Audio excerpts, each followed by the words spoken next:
Right, my name is Maurice. I'm from South Los Angeles. We're here in South LA in the Athens Park neighborhood. I've been out for almost 3 years, well, a little over 3 years. And it is kind of hard getting out the pen after doing 25 years. You know, it's different than before I left. A lot of new faces, new attitudes. You know, life is just totally different. So I'm trying to adapt to it, and it's still hard trying to get a decent job, and it's just hard.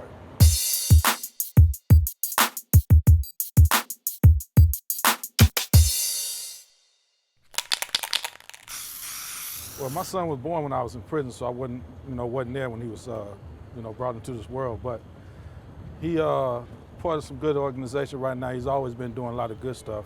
He went through school and graduated. He's trying to be a chef and other little good things, which is good. I'm trying to really learn about him because I've been gone most of his life. You know, there's a lot of things I miss as a father being in prison. And I talked to him and I wrote him letters and stuff like that, but it's not the same like being with him. You know, so I like what he's doing. I like what he got me being a part of, which is this right here, so I can help teach other brothers that's coming out the pen and try to do right things with their family. So it's something that we all need to stay focused on, which is our sons and our daughters. You know, because we get locked up, we kind of lose touch. I used to always tell my family and friends, make sure my son stayed away from that. You know what I'm saying? I don't want him in prison. I don't want him shot. I don't want him dead. I've been through that. I've been shot twice. I already know how it is.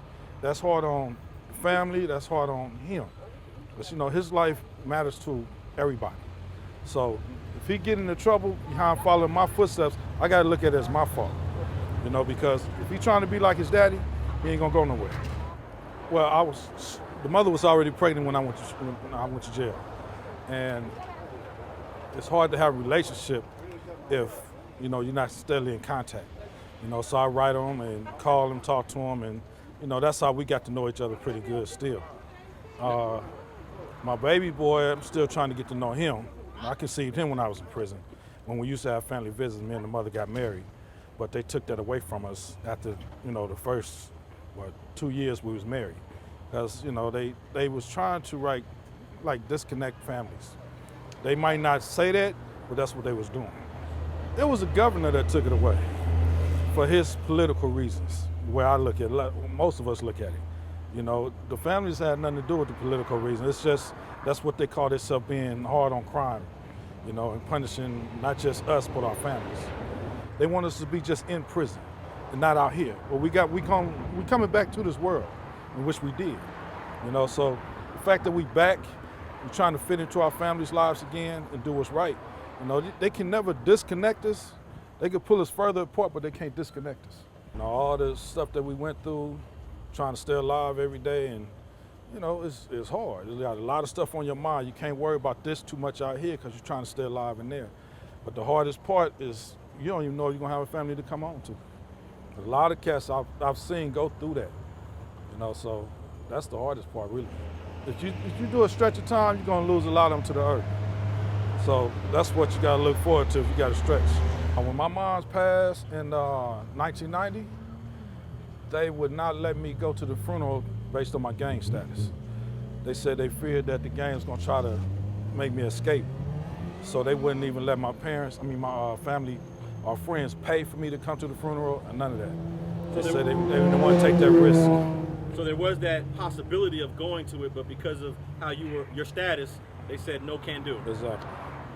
And was there any truth to what they thought? No, it wasn't no truth. That's just the way they think. You go to prison, you automatically the scum of the earth to them, especially a gang member.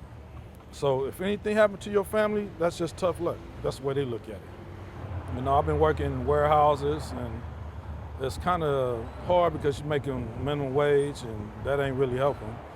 I got family support, friend support, which is good. That's what's been really keeping me going. And because I learned a lot of skills when I was in the pen. It's just because you get out and you got that record, it's hard for them to really give you a decent job unless you got the right hookups.